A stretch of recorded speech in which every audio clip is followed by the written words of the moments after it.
ఒక మెయిల్ అండి, తనకి ఒక 15 days లో మ్యారేజ్ అంట. మ్యారేజ్ క్యాన్సిల్ అయింది. సో చాలా అర్జెంట్, నాకు మీ వైపు నుంచి డాక్టర్ గారు ఒక సలహా కావాలి అని చెప్పాడని చెప్పేసి ఫస్ట్ ఆ మెయిల్ తీసుకున్నానండి. రాహుల్ అతని పేరు. ఒక 15 రోజుల్లో పెళ్లి ఉందనగా ఒక 4 రోజుల క్రితం అమ్మాయి పెళ్లిని క్యాన్సిల్ చేసిందట. ముహూర్తాలు, మొత్తం అన్ని అందరికి చెప్పుకోవటం, కళ్యాణ మండపం మాట్లాడుకోవటం, మిగతా ఏర్పాట్లు అన్ని చేసేసుకున్నారు. ఒకసారి మాట్లాడదామండి. అతని పేరు రాహుల్. ఎందుకంటే మనం లైఫ్ ఈవెంట్స్ అంటూ ఉంటాం. అవునవును. అలాంటి లైఫ్ ఈవెంట్స్ లో అతి ప్రమాదకరమైనది పెళ్లి డిసైడ్ అయిన తర్వాత క్యాన్సిల్ అవటం. అవునండి, అవునవును.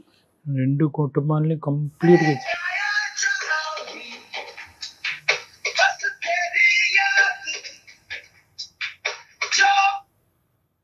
హలో హలో రాహుల్ గారండి? హలో, ఎవరు? నేను జయానండి, అందమైన జీవితం ప్రోగ్రామ్ నుంచి కాల్ చేస్తున్నాను. హలో మేడం, నమస్తే మేడం. నమస్తే అండి. నమస్తే రాహుల్ గారు. మేడం మేడం మీరు ఇంత తొందరగా రియాక్ట్ అవుతారు అనుకోలేదు మేడం. మీ మెయిల్ చూసి వెంటనే మాట్లాడాలి అని చెప్పి ఇమీడియట్ గా స్టార్ట్ చేశామండి కాల్ చేయటం. నేను అయితే డాక్టర్ గారు ఉన్నారు, డాక్టర్ కళ్యాణ్ చక్రవర్తి గారు కూడా ఉన్నారు స్టూడియోలో. ఒక్కసారి మీ thank you so much madam for calling. మీ కాల్ కోసం వెయిట్ చేస్తున్నాను మేడం. ఎప్పుడు కాల్ చేస్తారా, ఎప్పుడు మాట్లాడదామా? అదే డాక్టర్ గారు ఇచ్చే ఒక చిన్న సలహా లేకుంటే సూచన జీవితంలో ఒక మలుపు తిరగొచ్చు అనే ఒక ఉద్దేశమేనండి. దానికోసమే ఈ ప్రోగ్రాము మీకు ఇమీడియట్ గా కాల్ చేయటం ఉద్దేశం కూడా అదేనండి. ఒక్కసారి మాట్లాడండి డాక్టర్ గారితో. నమస్తే సార్. నమస్తే నాన్న, చెప్పినాను ఏంటి సమస్య, మీ వయసు ఎంత, మీరు ఎక్కడి నుంచి మాట్లాడుతున్నారు? సార్ నా పేరు రాహుల్ సార్. నాకు 29 years సార్. నేను వైజాగ్ నుంచి కాల్ చేస్తున్నాను sir. Okay. I'm working as a software engineer sir. 1.5 and above నేను take home every month sir. Super super. Very good నాన్న. సార్ యాక్చువల్లీ నా బాధ ఏంటంటే సార్, నేను ఎందుకు మెయిల్ చేశానంటే సార్, నేను ఎన్నో సంబంధాలు చూసాను సార్, కానీ ఏది నచ్చలేదు. నేను రీసెంట్ గా ఒక సంబంధం చూసాను సార్. ఆ అమ్మాయి బాగా నచ్చింది సార్ నాకు. చాలా చాలా అంటే చాలా బాగా నచ్చింది. మంచి బ్రాడ్ మైండెడ్ మంచి అమ్మాయి. తనతో మాట్లాడిన తర్వాత ఆ పెళ్లి చూపుల్లో నాకు తెలిసింది సార్. నేను ఆ పెళ్లి చూపులు అయిపోయిన తర్వాత ఒక 7 to 8 times ఫోన్ లో కూడా మాట్లాడాను సార్ అమ్మాయితోని. ఇంకా మా నాన్నతో చెప్పాను, నాన్న నాకు ఎలాంటి కట్నం వద్దు మనకి, నాకు అమ్మాయి చాలా బాగా నచ్చింది, ఈ అమ్మాయినే చేసుకుంటాను నేను అని చెప్పేసి అంటే, ఇంకా మా అమ్మ నాన్న వాళ్ళు చాలా సంతోషంగా ఫీల్ అయ్యారు సార్. ఫీల్ అయ్యి ఓకే అక్కడికి వీడు పెళ్లికైతే ఒప్పుకున్నాడు కదా అని చెప్పేసి వాళ్ళు డిసైడ్ అయ్యి చాలా అరేంజ్మెంట్స్ చేసుకున్నాం సార్. అంటే అన్ని వచ్చిన సంబంధమేనా రాహుల్ ఇది? అవును మేడం. మొత్తం అన్ని అరేంజ్ చేసుకున్నాం మేడం. మ్యారేజ్ చాలా గ్రాండ్ గా చేయాలి, అంగరంగ వైభవంగా చేయాలి అన్న ఇదితోని అరేంజ్ చేసుకున్నాం మేడం. అరేంజ్ చేసుకున్న పెళ్లి కార్డులు కూడా అన్ని కొట్టించేసాం మేడం. కొట్టించేసిన తర్వాత సడన్ గా ఏమైందో, నాకు ఈ మ్యారేజ్ వద్దు అని చెప్పేసి క్యాన్సిల్ చేసేయండి అని చెప్పేసి అన్నదండి. దేనికో అర్థం కాలేదు మేడం. ఎందుకు ఇలాగ అన్నదో అర్థం కాలేదు. ఇంకా వాళ్ళ నాన్నగారిని అడిగాను, అంకుల్ ప్రాబ్లం ఏంటి, అసలు కాజ్ ఏంటి, నా వల్ల ఏమైనా తప్పు జరిగిందా, నేనేమైనా తప్పు చేశానా, నేను తనతోని మాట్లాడిన 7-8 సార్లు కూడా ఫోన్ లో పద్ధతిగానే మాట్లాడాను. దెన్ వై షీ రిజెక్టెడ్ మీ. అమ్మాయితో మాట్లాడారా మీరు? మళ్ళీ ఎందుకు రిజెక్ట్ చేసింది ఏంటని మాట్లాడదామని ట్రై చేస్తుంటే నా కాల్ లిఫ్ట్ చేయట్లేదు మేడం, నా కాల్ కట్ చేస్తుంది. Few questions Rahul. ఒకటి, ఆ అమ్మాయిలో ఏం నచ్చింది రాహుల్ నీకు అంత ఇదిగా? అంటే చూడటానికి అందంగా ఉంటుందా, చదువా, లేదంటే డిసిప్లినా, ఏంటి, ఏం నచ్చింది మీకు? ఏం చూస్తున్నారు మీరు? ఒక అమ్మాయిలో ఏం చూసేవారు పెళ్లికి ముందు? ఆ అమ్మాయి మాట్లాడే విధానం బాగుండాలి. అమ్మాయి నాకు అందంగా తెల్లగా ఇది అది అన్నది కాదు సార్, ఆ అమ్మాయి ఎంత పద్ధతిగా ఉన్నది అన్నది నాకు కావాలి. దానికోసమని ఆ అమ్మాయి పెళ్లి చూపుల్లో ఎంత పద్ధతిగా ఉందో, ఎంత పద్ధతిగా మాట్లాడిందో, ఆ డిసిప్లిన్ అదంతా చూసి కూడా నాకు చాలా బాగా నచ్చేసింది సార్. ఇప్పుడు మీరు మాకు చేయడానికి కారణం ఏంటి నాన్న? Why did you call us? I humbly request please sir, నాకు ఆ అమ్మాయి ఎలాగైనా కావాలి. మీరు నా తరపు నుంచి ఆ అమ్మాయికి కాల్ చేసి కాజ్ ఏంటో కనుక్కొని నాకు మళ్ళీ ఆ అమ్మాయి నన్ను ఒప్పుకొని నన్ను పెళ్లి చేసుకునేలా చేస్తారు అన్న ఇంటెన్షన్ తోని నేను మీకు మెయిల్ చేశాను sir. Please help me sir. పెళ్లి కుదిరిన తర్వాత ఇలాగ వెనకడుగు వేయటం ఎంతో బలమైన కారణం ఉంటే తప్ప ఇలా వెనకడి వేయటం అనేది అబ్సల్యూట్లీ తప్పు నాన్న. అది నెంబర్ 1. ఫస్ట్ మనం కారణం కనుక్కోవాలి. నెంబర్ 2 మోస్ట్ ఇంపార్టెంట్ ఏంటంటే కలుస్తారా లేదా అనేటటువంటిది మా చేతుల్లో ఉండదు. ఓకే, మేము మాట్లాడతాం, కారణం కనుక్కుంటాం, దాన్ని బట్టి ఒక కౌన్సిలింగ్ అనేటటువంటి చేద్దాము. అవుతుందా లేదా అనేటటువంటిది మనం పరిస్థితి బట్టి ఆలోచిద్దాం. ఈ మధ్యలో మీరు ఎప్పుడు కలవలేదండి డైరెక్ట్ గా? అంటే బట్టలు కొనడానికి పెళ్లి పనుల మీద ఎక్కడైనా మధ్యలో కలిసారా రాహుల్ ఒక్కసారైనా? లేదు మేడం, అంటే ఫోన్ లో తప్ప డైరెక్ట్ గా Okay. కలవలేదు మేడం. కలుపుదాం. ఓకే, ఫోన్ నెంబర్ ఉందా నాన్న? ఉంది సార్, ఉంది సార్. ఒకసారి నాకు మెసేజ్ చేయండి, నేను తనతో కాల్ చేస్తాను. ఏమండి, తన నెంబర్ మనం ఎందుకు రివీల్ చేయటం? ఎస్, డాక్టర్ గారు రాహుల్ లైన్ లో ఉన్నారండి. నేను అమ్మాయిని తీసుకుంటాను కాల్లోకి. రాహుల్ మీరు ఏం మాట్లాడకండి, ఒకసారి తనతో మాట్లాడేశాక నేను మిమ్మల్ని లైన్ లోకి తీసుకుంటాను. రైట్? సరే మేడం, సరే మేడం. ఓకే.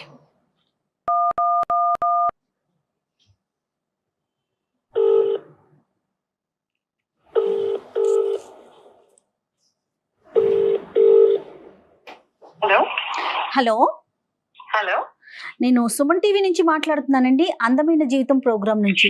మీతో కొంచెం, నాతో పాటు డాక్టర్ కళ్యాణ్ చక్రవర్తి గారు కూడా ఉన్నారు. ఓకే. ఒక చిన్న విషయం మీద మీతో మాట్లాడదామని కాల్ చేశాను. మీరు పర్మిషన్ ఇస్తే మాట్లాడతామండి. తప్పకుండా అండి. రైట్ డాక్టర్ గారు. అమ్మ నందిని, సారీ అమ్మా, మీరు మాకు మీకు చెప్పకుండా మేము ఇలాగా సర్ప్రైజింగ్గా మీకు కాల్ చేయడానికి ప్రధానమైన కారణం ఒక సెన్సిటివ్ ఇష్యూ గురించి డిస్కస్ చేయడానికి. ఓకే. మాకు రాహుల్ అనే అబ్బాయి ఫోన్ చేశాడమ్మా, మెయిల్ పెట్టాడు, మెయిల్ చేశాడు, మేము కాల్ బ్యాక్ చేశాము. ఈ మధ్యన మీకు మ్యారేజ్ కుదిరిందంట, తర్వాత అనుకున్నటువంటి అనివార్య కారణాల వల్ల మ్యారేజ్ క్యాన్సిల్ చేసుకోవాల్సినటువంటి పరిస్థితి ఏర్పడిందంట.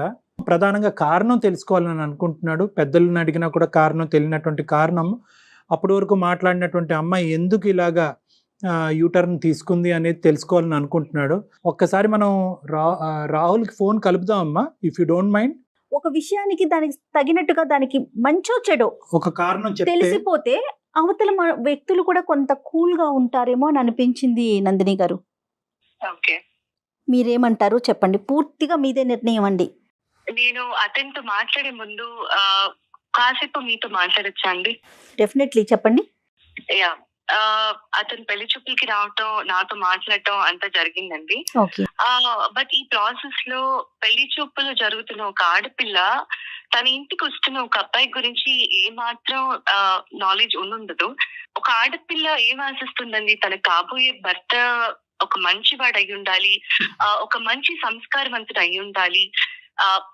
తల్లిదండ్రుల దగ్గర పెరిగిన ఆడపిల్ల కాబోయే భర్త గురించి ఎన్నో ఆశలు పెట్టుకొని ఉంటుందండి. అవునవును. ఇప్పుడు దాకా ఉండదు ఒక ఎత్తు అయితే, పెళ్లి తర్వాత రాబోయే జీవితం గురించి ఏ ఆడపిల్ల అయినా ఎన్ని కలలు కంటుందండి.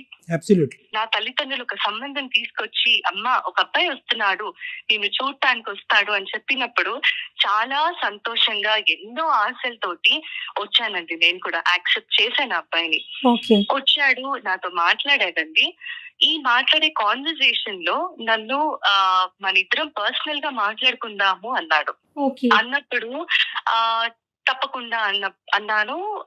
లేచి పక్కకు వచ్చాము ఇద్దరము. ఆ మాట్లాడుతున్న కాన్వర్సేషన్ లో అతను ఒక మాట అడిగాడండి. ఒక ఆడపిల్లని, అది ఇష్టపడి లేకపోతే ఖచ్చితంగా ఆ అమ్మాయిని పెళ్లి చేసుకోవాలనుకుని వచ్చిన ఒక అబ్బాయి కాబోయే ఒక భార్య అని అడగాల్సిన మాటేనా కాదా అన్నది నేను చెప్పిన తర్వాత పెద్దవాళ్ళుగా మీరే ఆలోచించండి. చెప్పండి అమ్మా. నేను చెప్పలేకపోతున్నానండి. అయ్యో, ఒక గౌరవ మర్యాద కుటుంబంలో పుట్టి పెరిగిన ఆడపిల్లని నేను చాలా సంస్కారవంతంగా మాట్లాడతాను ఎవరితో అయినా సరే. అలాంటిది నన్ను పట్టుకొని అయ్యో వర్జిన్ అని అడిగాడండి.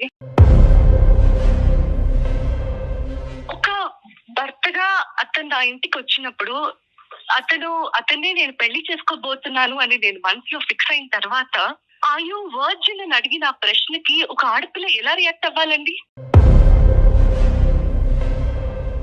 అలాంటి వాడు రేపు నన్ను ఏం చూసుకుంటాడండి? రేపు నేను పాలవాడితో మాట్లాడినా, పేపర్ వాడితో మాట్లాడినా అనుమానిస్తాడు కదా. అలాంటి వాడిని నేను ఎలా పెళ్లి చేసుకోవాలి? తన ఫ్రెండ్స్ వల్ల అయ్యి ఉండొచ్చు, లేదంటే తను పెరిగిన బ్యాక్గ్రౌండ్ అయ్యి ఉండొచ్చు. మేబీ ఇది ట్రెండ్ ఏమో ఈ మధ్య జనాలు ఇలా అడగటాలు, కాబట్టి వాళ్ళు క్యాజువల్ గా అడిగాడేమో అని కూడా అనుకున్నానండి. కొద్ది రోజులు నేను టైం కూడా తీసుకున్నాను. అందుకే ఈ ఒక్క మాట అడిగిన దానివల్ల నేను ఇంత మనసు చంపుకొని ఈ సంబంధానికి ఒప్పుకోవాలా? నాకేమంత అవసరం? లోపల నేను ఎంత కృషించిపోయానో నాకు తెలిసింది. ఆ మాటకి అతని మొహం చూడాలన్నా, తిరిగి మళ్ళీ అతనితో మాట్లాడాలన్నా నాకు ఎలా మనసు వస్తుంది? సారీ అమ్మా, నిజంగా ఈ అబ్బాయి ఈ మాట నిన్ను అడిగాడని మాకు తెలుసుంటే అసలు మీకు కాలేజ్ చేయకుండా ఉండేవాడు. అవునండి. ఎందుకంటే because this ends all conversations. ఈ ఒక్క ప్రశ్న ఏదైతే, ఈ అసభ్యకరమైనటువంటి ప్రశ్న ఏదైతే ఈ అబ్బాయి నిన్ను అడిగాడో, మరి తెలివి ఉండి అడిగాడా, తెలివి తక్కువగా అడిగాడా, మత్తులో అడిగాడో మాకు తెలియదు, కానీ ఏదైతే ఇది అడిగాడో this puts an end to all conversations. పెళ్ళి అనేటటువంటిది కుదిరింది, వెడ్డింగ్ ఇన్విటేషన్స్ వేశారు, అందరినీ పిలుచుకున్నారు, కాబట్టి ఈ కారణం అనేటటువంటిది ప్రపంచానికి తెలియాలి కాబట్టి మేము ఫోన్ చేసాం. ఒక 10 నిమిషాలు ఒక మనిషితో మాట్లాడితే చాలు కదా డాక్టర్ గారు, అతని క్యారెక్టర్ ఏంటో, అతని మనస్తత్వం ఏంటో తెలుసుకోవటానికి.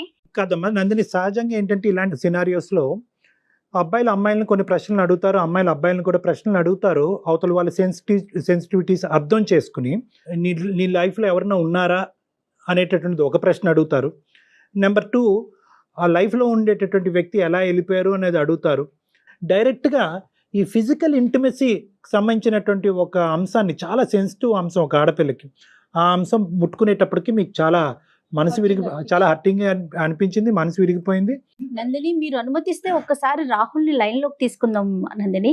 అంటే విషయం ఏంటి అనేది అతనికి తెలిసింది అనుకోండి, అతను చేసిన దానికి అతను పశ్చాత్తాపడతాడా, లేకుంటే ఇంకా అది అప్ టు అతని పరిస్థితి. ఈ ఇష్యూని నందిని ఎంత గాయపడినా, ఎంత బాధపడినా ఈ ఇష్యూని క్లోజ్ చేయవలసినటువంటి బాధ్యత మీ మీద ఉంది. ఇది ఓన్లీ పెళ్లి చూపులు, పెళ్లి చేయాలని అనుకోవటం కాదు, ముహూర్తాలు పెట్టుకుని పిలుపులో జరిగినటువంటి ఒక పెళ్లికి ముందు జరిగేటటువంటి ఒక చాలా పెద్ద తంతు. ఇది ఇద్దరు మనుషులకు సంబంధించింది కాదు, 2 కుటుంబాలకు సంబంధించినటువంటి అంశం. ఈ అబ్బాయి ఇలా మాట్లాడినా కూడా అట్లీస్ట్ వాళ్ళ తల్లిదండ్రులకి ఎందుకు ఇది జరిగింది అనే అంశం తెలియాలి, కాబట్టి ఈరోజు మీరు రాహుల్తో మాట్లాడితే బాగుంటుందని నాకు అనిపిస్తుంది. ఓకే, ఒక్కసారి రాహుల్ని నేను కనెక్ట్ చేస్తానండి. రాహుల్ గారు, నేను నందినితో మాట్లాడానండి, డాక్టర్ గారు కూడా మాట్లాడారు. ఒక్కసారి మీతో మాట్లాడతారట.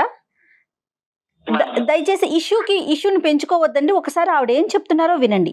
ఓకే నందిని గారు, రాహుల్ లైన్ లో ఉన్నారండి, మాట్లాడండి. హలో హలో నందిని, నేను రాహుల్. చెప్పు రాహుల్. అది కాదు నందిని, ఎందుకు రిజెక్ట్ చేసావు చెప్తావా నందిని? నువ్వు నాతో ఏమన్నావు? పర్సనల్ గా మాట్లాడడం ఇద్దరం అన్నావా? పెళ్లి తీసుకెళ్ళి మరి అన్నావు కదా. నువ్వు ఇంత చేసి పబ్లిక్ లో పెట్టావు కదా ఇష్యూని. ఇంకా నేను పబ్లిక్ లోకి వచ్చాక కూడా చెప్పకపోతే, నువ్వు నన్ను ఎంత హర్ట్ చేసావు అన్నది చెప్పకపోతే, నలుగురిలో నేను తలదించుకొని బతకాల్సిన అవసరం వస్తుంది. నువ్వేం అడిగావు నన్ను ఒకసారి గుర్తు తెచ్చుకో రాహుల్. వర్జిన్ అని అడిగావు, నన్ను పట్టుకొని నువ్వు వర్జిన్ అని అడుగుతావా? ఏమనుకుంటున్నావు నీ గురించి? ఇదేనా నీ సంస్కారం? ఇదేనా నీ తల్లిదండ్రులకు నేర్పించే నీ సంస్కారం? ఒక్కసారి ఆలోచించలేదా రాహుల్? నన్ను అంత ఇష్టపడ్డానన్నావు కదా రాహుల్. ఇలాంటి మాటను అడగాల్సింది ఒక కాబోయే భార్యని. ఇష్టపడిన వాడు ఇలాంటి మాట అడుగుతాడు కాబోయే భార్యని పట్టుకొని? సారీ రాహుల్, నువ్వు నన్ను చాలా బాధ పెట్టావు రాహుల్.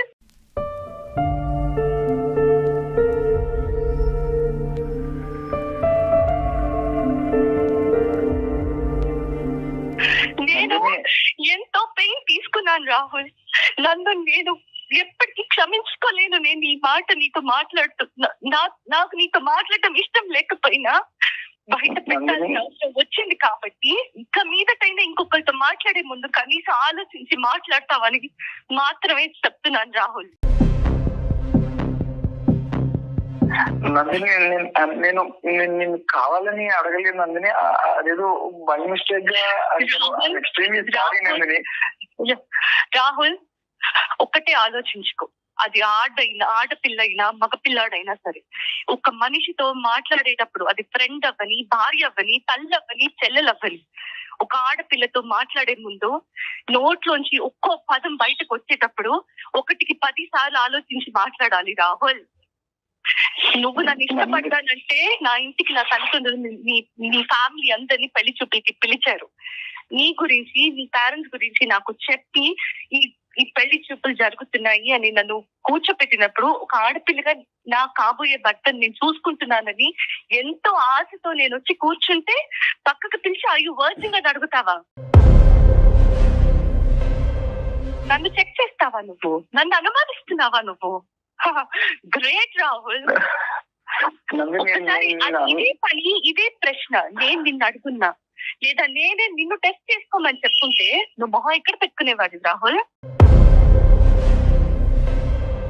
నేను నీ స్థానంలో ఉండి ఇదే ప్రశ్న నా నోట్లోంచి నిన్ను అడుగుంటే నువ్వు నన్ను క్షమిస్తావా? అదొకటే గుర్తుపెట్టుకో రాహుల్, నువ్వు అడిగింది తప్పు. ఇంకెప్పుడు నాతో మాట్లాడాలని కానీ నన్ను కలవాలని కానీ ప్రయత్నించకు. నందిని ప్లీజ్ నందిని, నువ్వు అలా కనుక, నువ్వు అంటే చాలా ఇష్టం నందిని. చాలా ఇష్టం అయితేనే ఇలాంటి ప్రశ్న అడుగుతావా రాహుల్? నందిని బై మిస్టేక్ ఏదో అలా జరిగిపోయింది నందిని, అలా అడిగేసాను. కానీ నాకు నువ్వంటే చాలా ఇష్టం నందిని. నువ్వు నేను పెళ్లి చేసుకుంటే నిన్నే చేసుకుంటాను నందిని. Please Nandini, sorry Nandini. రాహుల్ నీది చాలా గొప్ప సంస్కారం. ఇలాంటి సంస్కారహీనులు నాకు అనవసరం రాహుల్. నేను ఆల్రెడీ నిర్ణయం తీసుకున్నాను రాహుల్. కాబట్టి దయచేసి ఇంకోసారి ఈ టాపిక్ ఇంకా నా దగ్గరికి తీసుకురావద్దు. పెద్దవాళ్ళగా వాళ్ళు ఏం చేయాలో చేస్తారు. ఓకే ప్లీజ్ నందిని, నన్ను అర్థం చేసుకో నందిని. రాహుల్ ప్లీజ్ రాహుల్, నువ్వు అంటే చాలా ఇష్టం నందిని. నేను చేసుకుంటే నిన్నే చేసుకుంటాను నందిని. ప్లీజ్ నందిని.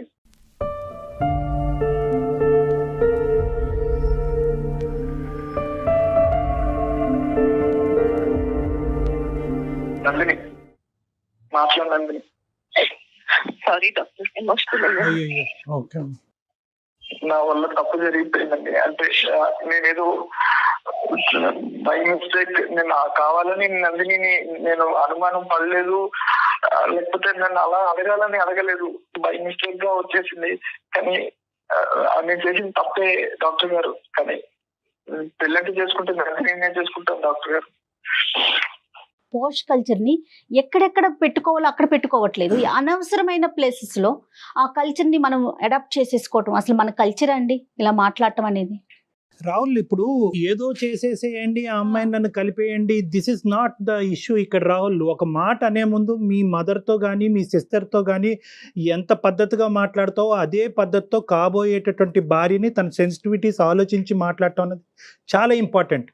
ఈరోజు బహుశా నందిని అక్కడ ఉంది కాబట్టి కొంతమంది అమ్మాయిలు ఉంటారు, వాళ్ళు ఇంకో పద్ధతిలో అర్థం చేసుకుంటారు. ఓకే, నా క్యారెక్టర్ గురించి అడుగుతున్నాడు కాబట్టి నీ క్యారెక్టర్ ఏంటి అని అడగచ్చు. కానీ నందిని ఆ స్థాయి అమ్మాయి కాదు. ఆ అమ్మాయి యొక్క సెన్సిటివిటీస్ నువ్వు అర్థం చేసుకోవాల్సినటువంటి అవసరం ఉంది, నెంబర్ 1. నెంబర్ 2 ఏంటంటే, ఈరోజు ఒక మాటే కదండి, మాటను నేను వెనక్కి తీసేసుకుంటాను, నన్ను క్షమించండి అన్ను అనేటటువంటి పద్ధతి ఏదైతే ఉందో అన్యాక్సెప్టబుల్ టు నందిని. మీరు చేయాల్సిందంతా చేసేశారు, అడగకూడని ప్రశ్నలు అడిగేశారు, మళ్ళీ తనే కావాలంటే ఎలా సాధ్యమవుతుంది? ఆ అమ్మాయి ఈరోజు పబ్లిక్లోకి వెళ్ళి ఈరోజు నేను ఈ అబ్బాయిని వదిలేయటానికి ఈ అబ్బాయి నోట్లోంచి ఈ మాట వచ్చింది అనేటటువంటి మాట ఆ అమ్మాయి బయటకు చెప్పలేదు. మేము అడగ్గా ఈరోజు మాకు చెప్పింది, బాధపడుతూ ఏడుస్తూ. ఎందుకు? నీ క్యారెక్టర్ని కూడా అక్కడ కాపాడేటటువంటి ప్రయత్నం ఆ అమ్మాయి చేస్తుంది. నీ నోట్లోంచి ఇలాంటి మాటలు ఊడి పడతాయి అనేటటువంటిది అంశం సమాజంలోకి వెళ్తే కనుక నువ్వు చూస్ చేసుకోవటం కాదు, అమ్మాయిలు నిన్ను చూస్ చేసుకోరు. ఒక కఠినమైనటువంటి నిర్ణయం తీసుకుంది అని భావించద్దు. ఎంత కఠినంగా ఆ అమ్మాయి మనసు గాయపడింది అన్నది ఆలోచించాలి. మీరు ఆ అమ్మాయి స్థానంలో నిలబడండి. పెళ్లి కొడుకు తరపున పెళ్లి కూతురు వాళ్ళు, పెళ్లి కూతురు తరపున పెళ్లి కొడుకు వాళ్ళు, ఎలా పేరెంట్స్ పెద్దవాళ్ళు వాళ్ళకి తెలియకుండా వీళ్ళు ఏంటి అనేది ఎంక్వైరీ చేస్తారు కానీ డైరెక్ట్ గా అడిగేస్తారా ఎవరైనా? నీకు నచ్చినటువంటి అమ్మాయి అని 1కి 10 సార్లు అన్నావు, అక్కడ నువ్వు ఆటోమేటిక్ గా ఏమనుకున్నావు అంటే కనుక నీకు నచ్చింది కాబట్టి ఆ అమ్మాయికి నువ్వు ఆటోమేటిక్ గా నచ్చేసావు అనేటటువంటి అహంకార భావంతో నీ మనసు లోపల ఉండేటటువంటి ఒక ఖచ్చితమైనటువంటి భావం. సో అది ఊరికి నువ్వు అనలేదు నాన్న, ఊరికి నోరు జారటం కాదు. నీకేంటంటే ఇంత చక్కటి అమ్మాయి, ఇంత అందమైనటువంటి అమ్మాయి బహుశా నాకు కాకుండా వేరే వాళ్ళతో ఏమన్నా ఒక స్నేహపూరితంగా ఉందా అనేటటువంటి ఒక ఆలోచన నేను లోపల పిండేయటం వల్ల పెళ్లికి ముందు ఈ టోన్తో వచ్చింది, పెళ్లి తర్వాత ఏ టోన్తో ఏ యాక్షన్తో వస్తుంది అనేటటువంటి ఆలోచనతో ఆ అమ్మాయి ముందు జాగ్రత్త చర్యగా బయటపడింది. 4 రోజుల ముందు క్యాన్సిల్ చేసుకుంది తను. ఒక పెళ్లి కుదిరిన తర్వాత ఈ సంఘటన జరిగింది అన్నది ఒక్కటే ఒక ప్రధానమైనటువంటి బాధ. రెండోది ఏంటంటే ఇక్కడ కేవలం మాట అన్న నువ్వు ఒక్కడవే కాదు, నీ కుటుంబ సభ్యులందరూ కూడా సమాధానం చెప్పుకుని బాధపడేటటువంటి పరిస్థితి వస్తుంది. రేపొద్దున ఇంకో సంబంధం వచ్చినా కూడా అది ఎటువంటి పరిస్థితుల్లో ఎలాంటి సంబంధం వస్తుంది అనేటటువంటి ప్రశ్న అందరి మనసులో ఉంటుంది. మాకు సారీ ఎందుకు నాన్న, నీ జీవితానికి నువ్వు సారీ చెప్పుకోవాలి, నీ జీవితానికి నువ్వు చేసుకున్న పనికి నువ్వు సారీ చెప్పుకోవాలి. Anyway whatever it is, you have learned a lesson. ఒక అమ్మాయి యొక్క సున్నితమైన మనస్తత్వం గురించి నేర్చుకున్నావు. Move on and try to see another girl. మళ్ళీ ఇంకో అమ్మాయిని చూడండి, పెళ్లి చూపులు కానివ్వండి, మీరు మంచి పొజిషన్లో ఉన్నారు, మీ మనస్తత్వం మనసు కూడా మంచిదే అని నాకు అనిపిస్తుంది.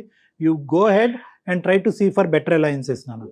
అండ్ వన్ మోర్ థింగ్ ఏంటంటే ప్రతి అమ్మాయికి కూడా మనసు ఉంటుందండి, మాట్లాడేటప్పుడు చాలా జాగ్రత్తగా మాట్లాడండి. Madam sorry madam, extremely sorry. కానీ ఈ ఇష్యూని ఇంతటితో వదిలేసేయండి రాహుల్. అమ్మాయి అంటే నాకు ఇంకా వద్దండి. ఇష్టపడ్డారు, అభిమానించారు, భార్య కింద చేసుకోవాలి అని అనుకున్నారు. ఒక పొరపాటు పనుల వల్ల ఆ ఇష్టం కాస్త ఇప్పుడు దూరం అయింది, అంతే. ఇంక అక్కడితో వదిలేసేయండి.